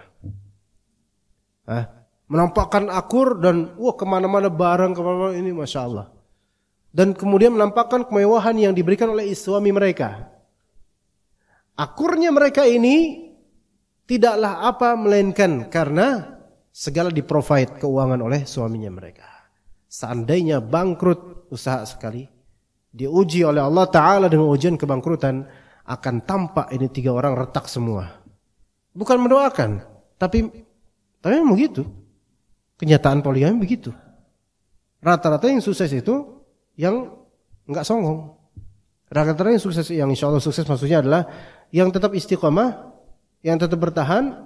Rata-rata itu yang enggak begitu mempublish, enggak apa ya, maaf 3 akur fadl, cuman enggak usah sampai seperti itu. Itu kan ada sisi provokasi juga dan ada sisi membuat kesal banyak orang. Dan itu juga akur karena apa? Kelihatan dengan segala dunia yang diberikan oleh Allah Ta'ala. Maka belum tampak hakikat mereka. Sampai kemudian suatu saat mereka diuji. Anda bukan mendoakan. Tapi memang begitu ada. Begitu juga dengan ummahat walaupun tidak poligami. Seorang diri, itu si istrinya seorang. Ketika banyak memamerkan perhiasan dan seterusnya di media sosial, memamerkan tas branded dan seterusnya, Anda itu belum memperlihatkan hakikat diri Anda sebenarnya. Karena hakikat Anda baru kelihatan nanti ketika suami bangkrut, enggak diberi nafkah atau lagi dalam ujian rumah tangga, di situ baru Anda terdiam dan berhenti mempromosikan segala kemewahan Anda. Baru di situ kelihatan siapa diri kita masing-masing. Begitu. Makanya orang-orang yang rata-rata suka selfie dan mempublish selfie-nya, sebenarnya dia tuh tidak sedang menampilkan hakikat dirinya. Enggak. Bohong, itu adalah fake semua. Orang yang hobi selfie dan mengangkat apa kebahagiaan keluarganya, dikit-dikit jalan kemana, di selfie kemudian dipublish, itu semua tidak sedang menampakkan jati diri mereka. Enggak. Justru jati diri mereka sebaliknya. Tidak semua yang segala ketika kita melihat manusia atau orang atau rumah tangga selalu memperlihatkan kebahagiaan rumah tangganya, menunjukkan bahwa saya sebenarnya bukan begitu. Dan pada waktunya akan tampak ketika terjadi goncangan dan fitnah dan musibah. Itu baru tampak porak-poranda lebih hancur daripada yang diperkirakan. Bukan mendoakan, tapi sunatullahnya begitu. Sunatullahnya begitu. Karena orang yang dia tahu hakikat dirinya siapa, dia tidak akan mau banyak mempublish tentang dirinya. Begitu. Ya. Dan jadi tadi fa idza nazala bihim bala saru ila haqaiqihim. Ketika terjadi musibah, ujian, manusia akan berlari menuju hakikat mereka masing-masing. Fasaral mu'minu ila imanih, maka orang beriman akan berlari ke keimanannya. Wasaral munafiqu ila nifaqih, dan orang munafik akan berlari menuju kemunafikannya. Begitu. Ya. Ujian apa coba? Ujian ekonomi. Akan terlihat, terutama dalam rumah tangga. Istri atau suami, atau juga anak dan juga anak. Kalau anak-anak namanya anak-anak ya, kita enggak libatkan lah. Suami atau istri, ketika lagi dirundung ekonomi sulit, hutang yang meninggi, di situ akan kelihatan hakikat sebenarnya. Kalau istrinya, udah mas, sabar aja, Allah akan bukakan jalan, yuk kita tahajud aja nanti malam. Ini baru. Tapi kalau, wah mas gimana, ayo mas, cari kerja sana yang lebih tinggi lah. Ya. Ada seorang ikhwan yang dia nggak tahu sekarang di mana, badannya besar. Sebenarnya nggak masalah mau badan besar kecil nggak masalah, cuman badan besar tapi susis ini cemen, susis, susis, yang so good itu loh, susis so good. Nah, badan besar tapi sieun sama istri, takutan sama istri. Di antara takutnya apa? Dia kerja di perusahaan ribawi. Dan kemudian hijrah, ketemu manhaj salaf dan belajar terus dan sudah banyak dapat fatwa terhadap masalah keuangan pekerjaannya. Ya. Maka kemudian dia pun bilang sama istrinya, "Udah, istri guru. Saya mau ini resign dari, karena udah PW kan di tempat itunya, udah enak gitu loh, udah dapat duit banyak di perusahaannya. Saya mau resign, cari pekerjaan halal." Wah, istri langsung mencap-mencap, marah-marah kemudian sampai nantangin, "Siapa ustadz kamu yang ngajarin kamu kayak gini? Ayo, saya mau ngobrol sama ustadz itu." Ya sampai gitu istrinya. Terus dia takut sama istrinya, akhirnya tetap bertahan di perusahaan ribawi tersebut. Disinilah ketika diuji orang ketahuan hakikatnya, baik istri maupun suaminya. Istrinya menentang syariat dan nggak peduli dengan syariat. Suaminya lebih takut pada makhluk daripada sama Allah. Di sini baru kelihatan hakikatnya. Di sini Pak. Ini diantaranya contoh. Ya, diantara contohnya. Ya, begitu. Kemudian dalam permasalahan rumah tangga juga ketika terjadi keretakan rumah tangga, perceraian atau penggugatan cerai. Kalau perceraian dari suami, penggugatan cerai dari istri. Itu akan terlihat itu. Makanya kata Nabi SAW, di antara tanda-tanda munafik, sebenarnya kata di sini, kalau kata Fudail bin Iyad, wasaral munafiqu ila nifaqih. Orang munafik itu akan pergi ke kemunafikannya ketika dapat musibah, dapat ujian. Bahtera karam. Kan ini otomatis ini sama ini itu gontok-gontokan maksudnya? Berlawanan lah, berseberangan. Termasuk juga keluarganya mungkin, karena kadang-kadang keluarga get involved. Lebih sering itu gara-gara keluarga yang terlalu berkecimpung di anak-anaknya dalam rumah tangga, itu yang membuat keretakan tersendiri. Nah, di sini akan terlihat persis kata Nabi SAW di antara tanda-tanda kemunafikan. Idza haddatsa kadzaba, jika ngomong bohong. Ketika terjadi perseteruan rumah tangga atau masalah gugat cerai atau perceraian, itu siapa yang suka bohong, di situ kelihatan aslinya dia, kemunafikannya. Dan kerap terjadi itu. Kerap terjadi. Wa idza tumina khana, jika diberi amanah berkhianat. Juga amanah tentang kalimat, tentang ucapan, tentang nafkah, itu juga terjadi amanah di situ. Berkhianat. Wa idza wa'ada akhlafa, jika berjanji mengingkari. Dan yang lebih sering adalah wa idza khasama fajara, jika berseteru melakukan tindakan fajir. Entah dengan berbohong, menuding, membongkar aib, dan menyebarkan atau memframing atau menyebarkan isu-isu yang buruk di masyarakat tentang lawannya, baik suaminya atau istrinya. Ini yang kerap terjadi. Apalagi di masalah gugat cerai, karena kalau masalah gugat cerai itu biasanya kalau di hakim akan menyuruh pisah rumah dulu. Karena kalian nggak cocok pisah rumah dulu, biasa gitu. Di situ akan kelihatan mana i'tikadnya baik. Yang rajin berdusta atau berbohong Disitulah dia akan kelihatan. Ini lagi rumah tangga seperti ini lagi diuji oleh Allah Subhanahu wa taala. Dan biasanya setelah perceraian itu hakikat sejatinya kelihatan orang itu. Siapa baik suami atau istrinya. Kalau setelah perceraian itu begajulan, nah di situ kelihatan aslinya. Kadangkala seorang perempuan minta diceraikan, ceraikan saja saya. Karena pengen lepas dari suami demi apa? Demi bebas. Enggak mau diatur sama suami lagi. Dan itu akan tampak setelah terjadi perceraian selesai. Antum akan melihat janda-janda ini kemudian apa? Bertebaran, menebar pesona dan kemudian bebas melakukan apapun di media sosial. Hal yang tidak pernah dia lakukan dulu ketika masih bersuami.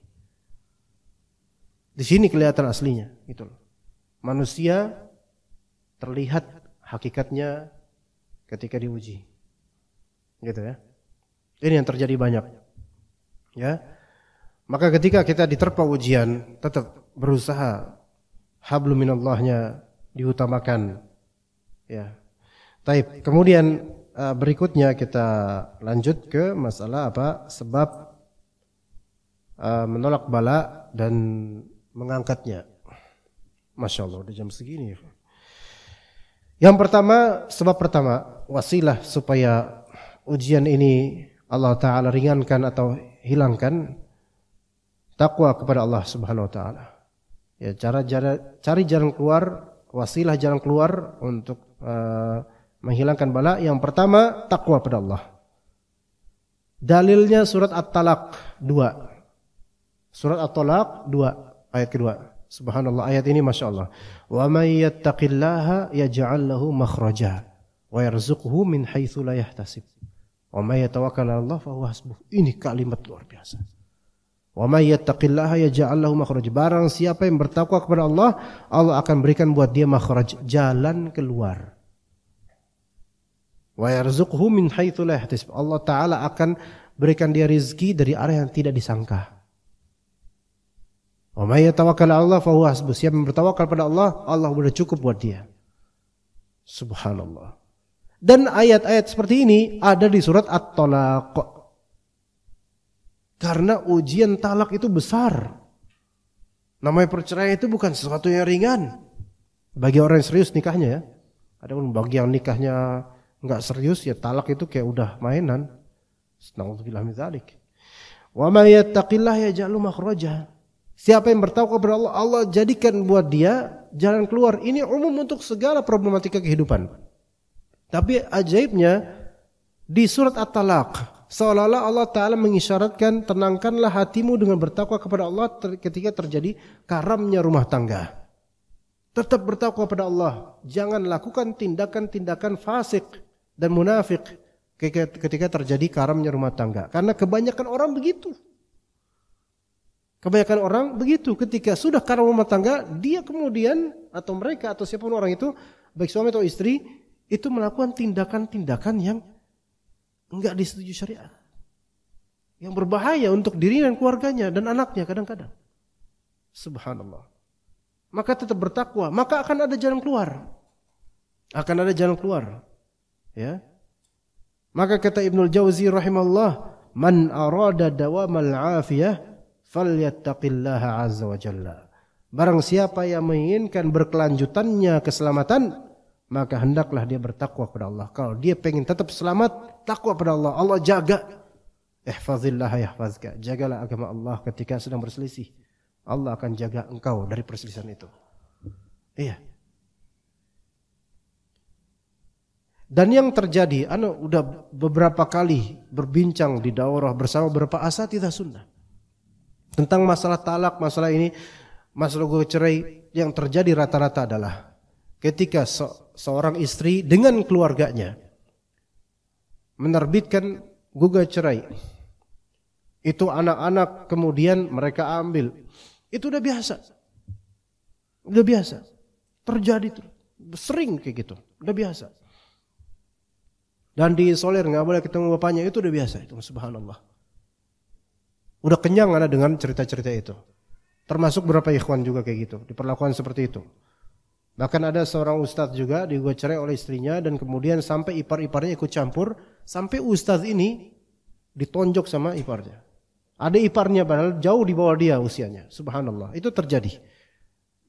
Dan sampai detik ini mungkin udah 8 tahun atau 7 tahun belum boleh ketemu sama anaknya. Subhanallah. Itu terjadi. Tapi ingat, wa may yattaqillaha yaj'al lahu makhraja. Siapa yang bertakwa kepada Allah akan ada jalan keluarnya pada waktunya insyaallah. Allah jadikan buat dia, yaj'al lahu, Allah eksklusifkan, Allah jadikan buat dia seorang makhraj.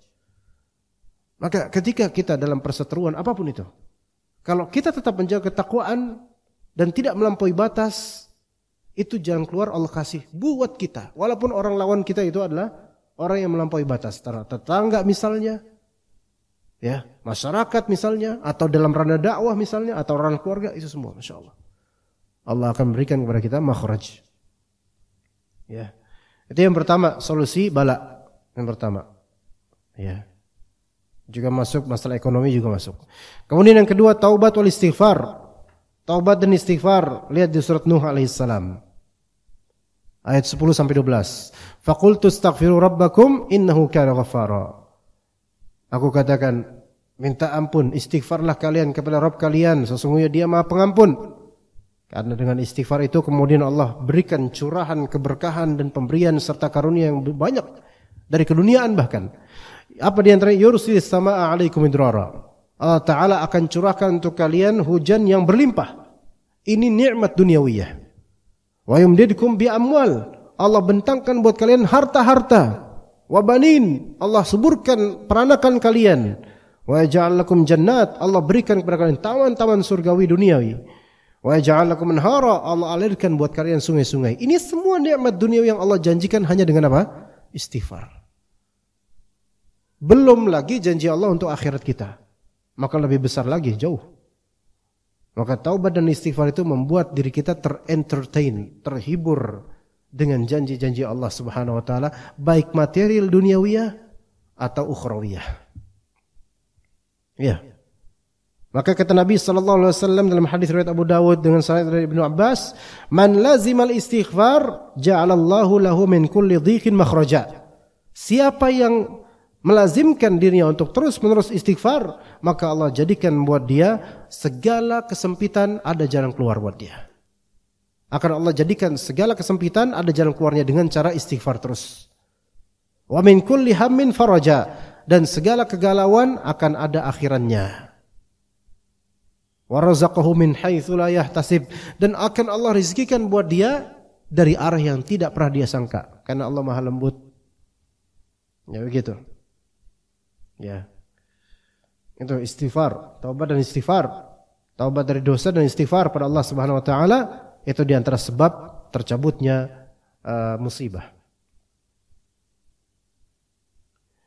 Dan kemudian yang ketiga, doa dan bersimpuh di hadapan Allah. Doa dan bersimpuh di hadapan Allah. Kalau yang pertama tadi apa yang pertama? Yang pertama takwa, yang kedua taubat istighfar, yang ketiga doa dan bersimpuh pada Allah. Doa bisa di setiap waktu. Dan bersimpuh di sini kita punya sesi khusus hanya diri kita dengan Allah Subhanahu wa taala. Kata Allah Subhanahu wa taala di surat Al-Baqarah ayat 186. Wa idza sa'alaka 'ibadi 'anni fa inni qarib ujibu da'watad da'i idza da'an. Dan jika hambaku bertanya kepadamu wahai Nabi Muhammad tentang diriku, sesungguhnya aku dekat. Aku menjawab doanya pendoa jika dia berdoa kepadaku. Juga kata Allah Ta'ala di surat An-Naml ayat 62, Amman yujibul muttarra idza da'ah wa yakshifus su'. Siapa yang menjawab doa yang orang yang sedang kena darurat, yang sedang terjepit? Siapa lagi yang menjawab ketika dia meminta kepada Allah Ta'ala? Siapa lagi yang bisa menyingkap segala kemara bahaya kalau dia minta sama Allah Subhanahu wa taala? Ya. Bahkan hal-hal yang mungkin bagi banyak orang bukan mara bahaya tapi darurat. Ketika minta sama Allah, padahal itu bagi banyak orang bukan mara bahaya, tapi ini darurat. Anda pernah merasakan. Ya, yang mungkin ini sedikit sesuatu yang aneh, janggal, memalukan juga, tetapi ternyata di sini Allah menjawab doa. Tahu nggak momentum yang kalau antum, siapa di antara kita yang dalam momentum ini momentum yang sangat dahsyat kesulitannya. Yaitu, ana diundang khutbah Jumat di Poltaksi Bluebird, ya. Suatu ketika lah di tahun 2017-2018. Sebenarnya nggak perlu Poltaksi mana, nggak perlu. Yang penting itu adalah kantor. Dan itu banyak tuh udah khutbah Jumat, gitu, khutbah Jumat. Kan ana diri, Assalamualaikum warahmatullahi wabarakatuh, kan gitu kan. Terus duduk kan azan kan ya. Tiba-tiba di sesi azan itu, tiba-tiba baru azan tuh, perut ana sakit luar biasa. Pengen ke toilet. Coba, ayo. Udah jadi kayak merinding gitu. Pak, kalau jadi jemaah gampang Pak, tinggal keluar. Lah ini khotibnya. Dan ini azan ini. Ini si malakama, masa izin? Terus ngomongin, maaf jemaah sekalian, saya mau ke WC dulu. Kan ketawa jadi orang-orang. Ya kan? Gak mungkin lah. Tapi bertahan kayak gini, wah ini gimana gitu kan. Ya Allah, tolonglah saya, ya Allah, tolonglah saya. Saya minta maaf ya Allah, tolong saya. Tuh anak doa ketika itu, doa sampai kayak gini. Nggak tahu lah jemaah ngeliat anak kayak gimana, tapi anak benar-benar doa. Ya jemaah juga mungkin nggak tahu lah anak ngerasa apa yang ngerasain. Ngapain ya Ustadznya, jangan kebelet nih, kayaknya nggak mikir gitu deh. Mungkin mikirnya lagi mensanubarikan lafal-lafal azan kali ya gitu ya. Itulah azan loh, Allahu Akbar, ya hayya 'alas shalah gitu kan. Ya Allah, tolong saya ya Allah, tolong saya ya Allah. Ya Allah, tolong saya ya Allah, hilangkan rasa ini ya Allah, hilangkan rasa ini. Akhirnya bismillah. Perlahan hilang, khutbah lancar. Itu pertolongan Allah loh. Coba pas lagi khutbah kemudian nahan-nahan. Ya, wah itu keadaan paling sulit. Ini jemaah kaum muslimin rahimakumullah gitu kan ya. Tapi ketika Allah tolong ya alhamdulillah. Alhamdulillah. Ya begitulah jemaah sekalian. Itu waktu momentum yang mutar, darurat gitu. Serba salah, mau izin. Kan lucu kalau izin kemudian belum lagi mungkin kamar mandi di lantai berapa. Lama lagi jemaah udah pada uring-uringan kan. Dia ustadz nggak persiapan dulu gitu kan. Pas balik kan malu ana. Yang habis dari WC gitu lagi. Ya kan? Itu kisah yang memang unik, aneh, memalukan, tapi ini ana mempelajari ini salah satu jawaban dan rahmat Allah ketika itu. Seandainya Allah Ta'ala tidak menjawab dan tidak memperkenankan jawabannya, mungkin ana menderita sekali ketika itu. Alhamdulillah. Ya. Taib. Dan di antara doa yang antum bisa praktikkan yaitu la ilaha illa anta subhanaka inni kuntu minadz zalimin. Itu doa yang membuat dan zikir yang membuat doa-doa kita terijabah oleh Allah Subhanahu wa taala. Ya, mungkin untuk solusi ya mungkin cukup 3 itu, dan di antara solusi lain ada juga ya qiyamul lail misalnya. Ya, qiyamul lail. Kemudian di antara solusi shadaqatus sir. Nah, ini ya yang penting juga ana harus tunaikan di sini. Shadaqatus sir. Sedekah sirri. Ya, yaitu sedekah diam-diam. Karena sedekah diam-diam ini meredupkan kemarahan Allah Subhanahu wa taala. Dalam Sunan At-Tirmidzi dikatakan oleh Rasulullah SAW, "Inna sadaqata tudfi'u ghadabar Rabb wa tadfa'u maitatas su." Sesungguhnya sedekah itu memadamkan kemarahan Allah dan mencabut keburukan. Ya begitu. Dan dalam hadis lain kata Nabi SAW, "As-sadaqatu tudfi'ul khati'ata kama yudfi'ul ma'un nar." Sedekah itu memadamkan keburukan sebagaimana air memadamkan api. Maka itu yang bisa kita tunaikan insyaallah di masa-masa sulit. Jadi jangan menunggu kaya untuk sedekah. Jangan menunggu kaya untuk sedekah. Karena rajin sedekah itu bukan membutuhkan kekayaan, tetapi membutuhkan mental kaya, gitu. Ya. Rajin sedekah, kedermawanan itu tidak membutuhkan kekayaan. Tapi kedermawanan itu membutuhkan hati yang kaya, gitu. Hati mental yang kaya. Karena orang kaya tapi nggak punya mental kaya, itu nggak bakal mau sedekah banyak-banyak. Ya maunya dia harus menerima yang terbaik, tapi nggak mau memberikan yang terbaik. Ya begitu. Tapi kita lanjut dengan menjawab beberapa pertanyaan di sini insyaallah. Assalamualaikum warahmatullahi wabarakatuh. Waalaikumsalam warahmatullahi wabarakatuh. Semoga Ustaz selalu dalam lindungan Allah Subhanahu wa taala. Allahumma amin. Dan juga anti. Ustaz, ketika anak sudah dinasihatin tentang sunnah, tauhid dan berpakaian secara syar'i, tentang aurat dan batasannya dan tentang larang berpacaran, tapi anak tersebut tidak digubris, tidak menggubris maksudnya. Apakah ibunya akan dimintai pertanggungjawaban kelak di akhirat? Apakah itu akibat dosa-dosa di masa lalu orang tuanya? Gini. Ketika sudah dinasihati berkali-kali, enggak digubris, maka tetap harus istiqamah menasihati. Karena kesuksesan orang tua dalam mendidik anaknya adalah bukan semata-mata di sudah benar atau belum anaknya, bukan di situ. Kesuksesan orang tua mendidik anaknya bukan semata-mata di sudah benar atau belum anaknya, bukan. Tapi kesuksesan orang tua dalam mendidik anaknya adalah di istiqomahnya mendidik. Di situ kesuksesannya, di situ. Kalau orang tua ini misalnya anaknya begajulan, tapi orang tua istiqomah terus ngarahin, terus ngasih tahu, terus nasihatin sampai mati walaupun anaknya itu begajulan, orang tua ini sukses. Dalilnya apa? Nabi Nuh alaihissalam. Di akhir hayat anaknya itu tetap diajak, didakwahi anaknya. Ayo sama kami, Allah akan selamatkan kita. Tetap didakwahin, tapi anaknya enggak mau kan? Enggak mau, mati anaknya di atas kekufuran. Apakah Nabi Nuh gagal? Enggak. Sukses, karena apa? Istiqomah dalam mendakwahi anaknya. Nabi Lut alaihissalam mendakwahi istrinya. Lah istrinya malah pro dengan LGBT. Maka apakah Nabi Lut ini gagal? Enggak. Jadi kita ini dalam mendidik anak atau istri, itu bukan kelaziman kita harus betul-betul mereka dapat hidayah dari Allah. Ya, semoga dapat hidayah. Tapi Allah lah yang memberikan hidayah, bukan kita. Tugas kita istiqomah, ngingetin. Kalau dia enggak mau sampai kita mati, kita tetap dianggap sukses oleh Allah Azza wa Jalla, sukses dalam berdakwah. Karena kesuksesan yang ditargetkan manusia adalah istiqomahnya.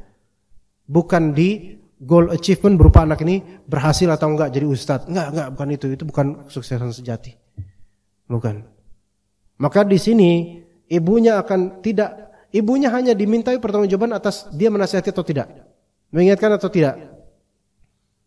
Ketika anak ini menolak terus sampai mati wafat ibunya, maka Allah Subhanahu wa taala tetap merahmati ibunya karena istiqamah dalam berdakwah kepada anaknya, dan anaknya akan diminta pertanggungjawabannya sendiri dan akan ditegakkan atasnya hujah. Bukankah ibumu telah memberikan nasihatmu sampai akhir hayatnya? Kenapa kamu masih seperti itu? Itu anak yang pertanggungjawabkan amalnya sendiri nanti. Ya. Kemudian pertanyaan, apakah itu akibat dosa-dosa dari masa lalu orang tuanya? Bisa iya, bisa tidak. Boleh jadi itu efek dosa di masa lalu yang belum ditaubatkan. Atau jika dia sudah taubat, orang tua ini sudah taubat, kemudian ternyata kok kayak gini anaknya persis seperti dia dulu, maka itu bukan efek sebenarnya. Melainkan itu hanya pengingat dari Allah Subhanahu wa taala supaya kita semakin dekat sama Allah. Ya begitu, karena dosa yang sudah berlalu itu sudah selesai, insyaallah. Tidak berefek, tapi ini hanya peringatan dari Allah Subhanahu wa taala.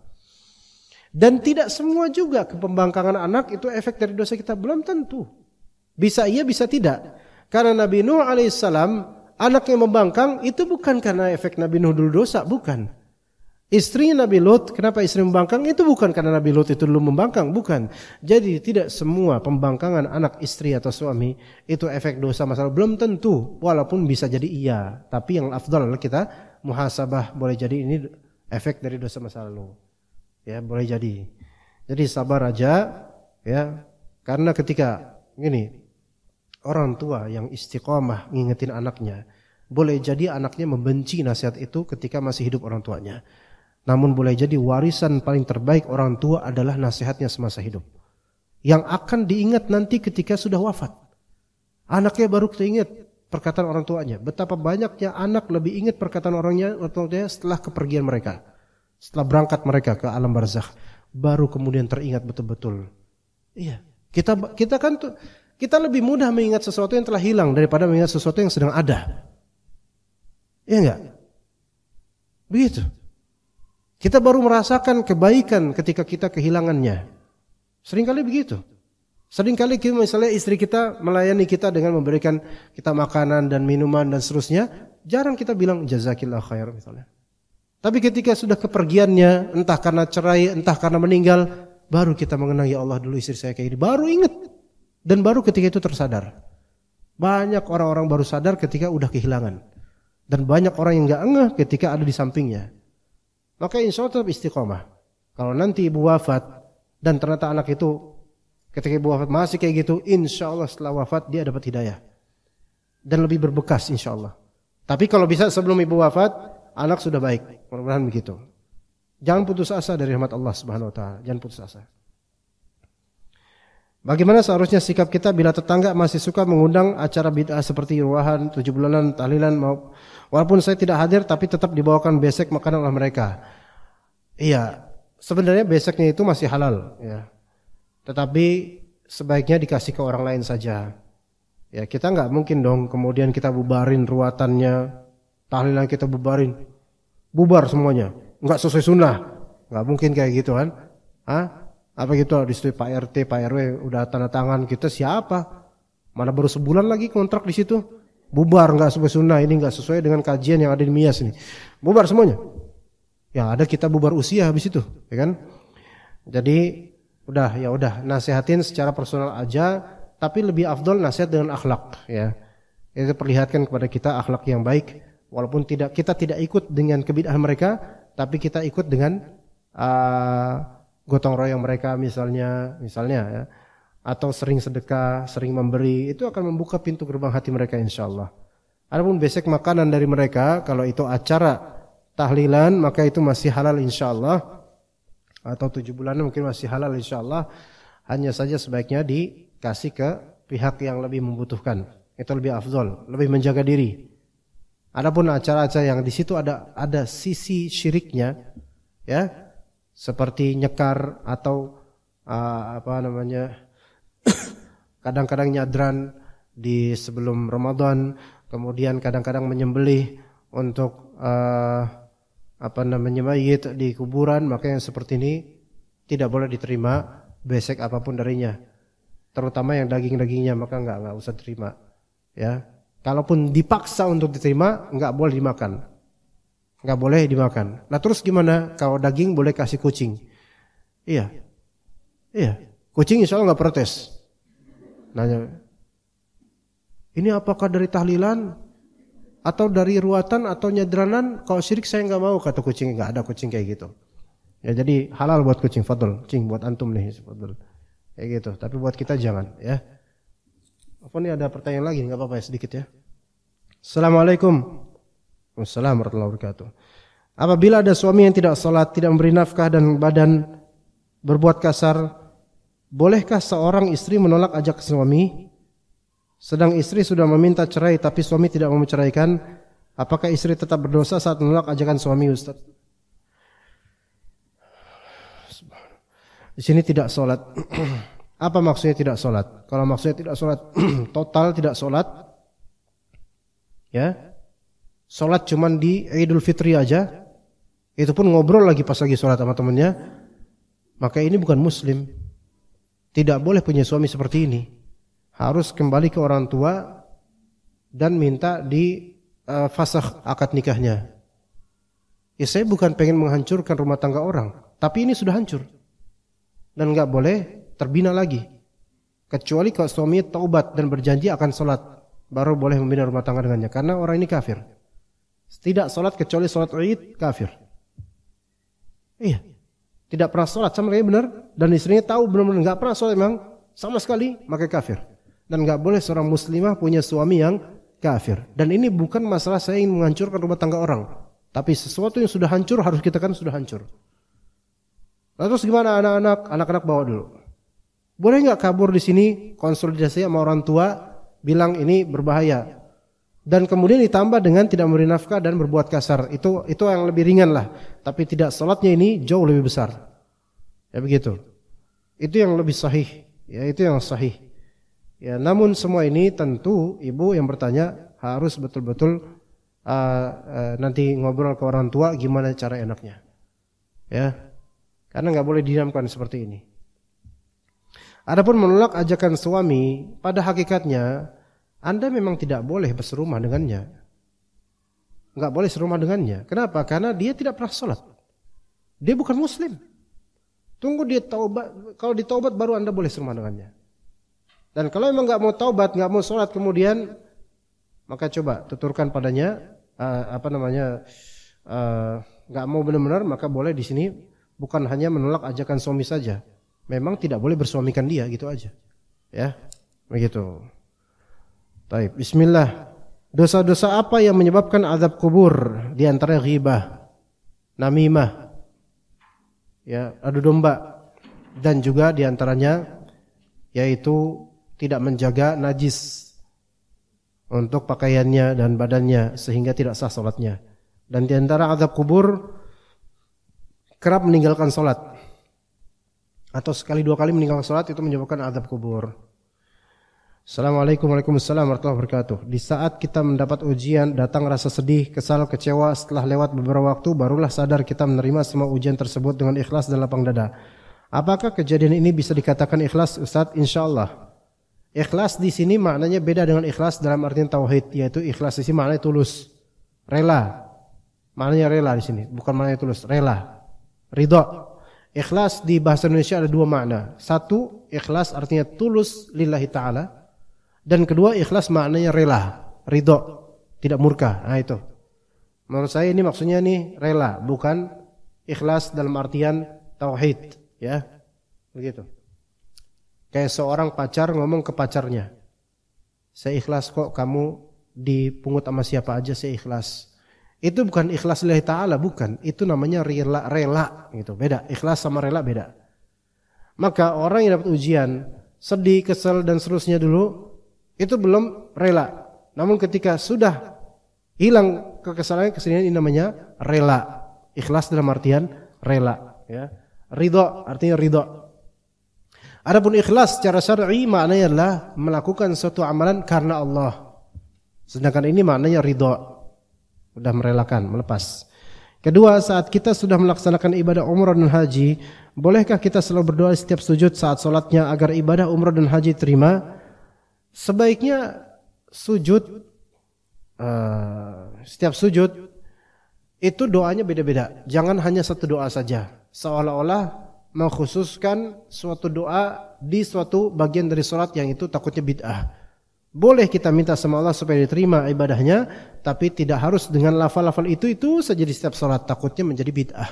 Karena tidak ada anjurannya khusus tentang itu, namun dia mengkhususkan sendiri. Maka ini takutnya menjadi bid'ah idhofiyah, bid'ah sisipan yang dilakukan oleh hamba ini dalam salatnya. Tapi kita cukup sampai sini insyaallah. Jazakumullah khair jaza. Terima kasih kehadiran ikhwah sekalian dan juga para ummahat. Semoga kajian ini bermanfaat untuk kita semua. Wa sallallahu ala nabiyyina Muhammad wa ala alihi wa sahbihi ajma'in.